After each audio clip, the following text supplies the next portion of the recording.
नमस्कार दोस्तों, मैं आपका होस्ट कार्तिक राणा आज आपको एक बेहतरीन और एक ऐसी क्राइम स्टोरी सुनाने जा रहा हूँ जो भी हाल ही के कुछ दिनों में घटित हुई है। तो ये थोड़ा सा व्लॉग सेट के है, तो काफ़ी समय से मैं सोच रहा था कि कुछ अलग सा वीडियो एक आप लोगों के सामने पेश करूँ। तो आज की वीडियो जो है हमारी वो एक क्राइम स्टोरी के ऊपर रहने वाली है। तो अंत तक बने रहिए और कमेंट करके अपनी टिप्पणी ज़रूर कीजिएगा कि आपको हमारा स्टोरी सुनाने का अंदाज कैसा लगा। और चलिए आज की इस स्टोरी को शुरू करते हैं।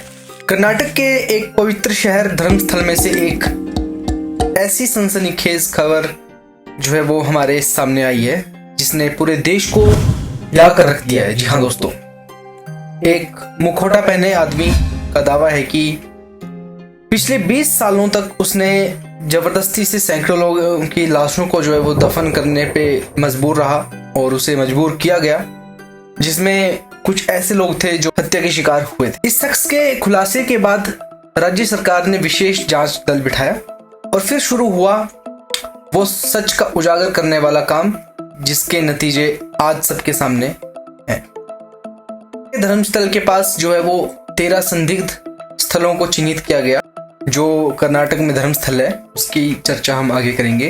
और वहीं पे जो 13 जो है वो संदिग्ध जगहों का जो है वो पता किया गया, जिसमें कई जगहों पर खुदाई हुई और आज तीसरे दिन ही पहली बार जो है वो मानव अस्थियां बरामद की गई हैं। 15 हड्डियां, कपड़े और पहचान पत्र, जिनमें से एक पैन कार्ड बेंगलुरु के एक व्यक्ति से जुड़ा हुआ निकला। अब बात यह है कि ये घटना कैसे घटित हुई और आज दिन तक लोगों का पता क्यों नहीं चल पाया, और अब तक की मिली अस्थियों में और फॉरेंसिक जांच में क्या पता लगा। अभी वो टेस्ट के लिए भेजी गई हैं। जैसे जैसे एसआईटी जो है वो गहराई में जा रही है, वैसे वैसे नए सत्य और नए खुलासे जो है उसमें से निकल के बाहर आ रहे हैं। हाल ही में जैसे बेंगलगुडे हिल्लॉक पर खुदाई के दौरान एक जगह है बेंगलगुडे हिल्लॉक, वहां पे खुदाई के बाद जो है वो कंकाल और खोपड़ियां मिली हैं।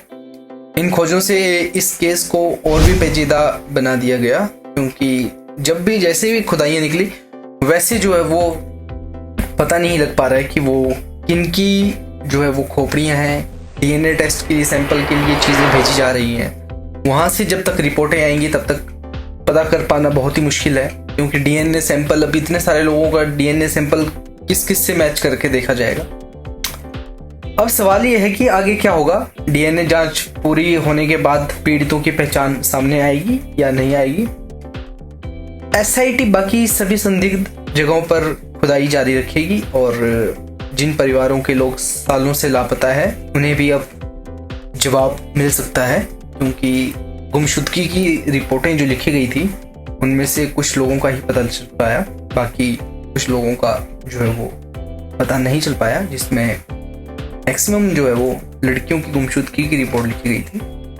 और अगर आरोप साबित हुए तो इनमें शामिल लोग सजा से नहीं बच पाएंगे, क्योंकि ये बहुत ही जघन्य अपराध आप इसे हो सकते हैं। और ये भी कहा जा रहा है कि सिर्फ शुरुआत है और इस जांच से 1980 के दशक से लेके जो है वो अब तक कई पुराने रेप और मर्डर के केस भी जुड़े हो सकते हैं। जैसा कि इंफॉर्मेशन पिछले कुछ सालों से जो है वो देखी जा रही है कि कितने लोग लापता हैं, कितने लोग जो है वो वहाँ पे दर्ज किए गए हैं पुलिस के द्वारा, इंफॉर्मेशन कितनी दी गई है। तो मानवाधिकार जो संगठन है और सामाजिक कार्यकर्ताओं ने मामले को जुडिशियल मॉनिटरिंग और एसआईटी को पूरी स्वायत्तता देने की मांग की है कि वो अच्छी तरह से जांच कर सकें कि क्यों ये जो है वो इस तरह से लोगों को दफन किया गया और हत्याएं की गई हैं।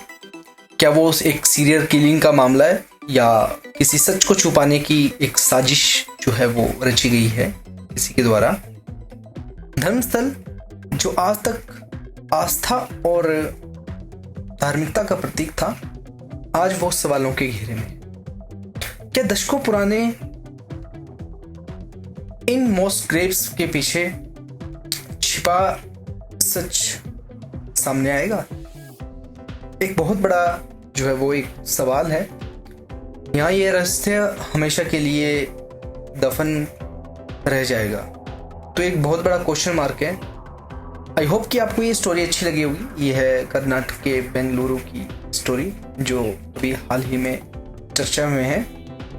आगे भी ये भूतपूर्व अगर कोई चीज़ें पुरानी रह जाती हैं और कोई अगर केस स्टडी आपके पास हो तो उसको हमारे तक हम तक पहुंचाने के लिए ईमेल करें। नीचे दी गई ईमेल पे आप ईमेल कर सकते हैं और नई स्टोरियों को जानने के लिए, सुनने के लिए बने रहिए हमारे चैनल के साथ। तो आज ये ब्लॉग से हटके कुछ हमने वीडियो डालने का प्रयास किया है। आई होप कि आप लोगों को ये अच्छी लगी। और जैसा कि अभी आपने देखा है, आज के दिन उत्तराखंड में जो है वो एक बहुत बड़ा हादसा हुआ है जिसमें काफ़ी लोगों की जो है वो जान चली गई है। तो बारिश का मौसम बहुत ज़्यादा है हिमाचल में, और मंडी डिस्ट्रिक्ट हिमाचल में वहाँ पे भी काफ़ी ज़्यादा बादल फटे हैं और बहुत सारा नुकसान हुआ है लोगों का। अभी भी जो है वो बारिश रुकने का नाम नहीं ले रही है, तो इसलिए पहाड़ी क्षेत्रों में जो है वो घूमने का सिलसिला जो है वो आप बरसात के बाद जारी कर सकते हैं अपना। और अनवांटेड यातायात साधनों, मतलब कि अनवांटेड ट्रैवलिंग को थोड़ा सा अवॉइड करें। ज़्यादा से ज़्यादा ज़रूरत हो तभी आप जो है वो ट्रैवल करें और अपने सेहत और अपने स्वास्थ्य और अपनी जान का ध्यान रखें। उत्तराखंड में हुए इस हादसे के बाद पूरा देश जो है वो विचलित हो गया है, क्योंकि काफ़ी आपने वीडियो देखी ही होगी फेसबुक पे। तो इसी के साथ और अभी भी जो है वो बाहर बारिश हो रही है। काफ़ी ज़्यादा बारिशें लगी हुई हैं इस सीज़न में, इस साल में, और काफ़ी नुकसान इन बारिश ने किया है। तो नमस्कार, अपना ध्यान रखें और सचेत रहें, सजग रहें। और इसी तरह की क्राइम स्टोरियों को सुनने के लिए हमारे YouTube चैनल को ज़रूर सब्सक्राइब करें।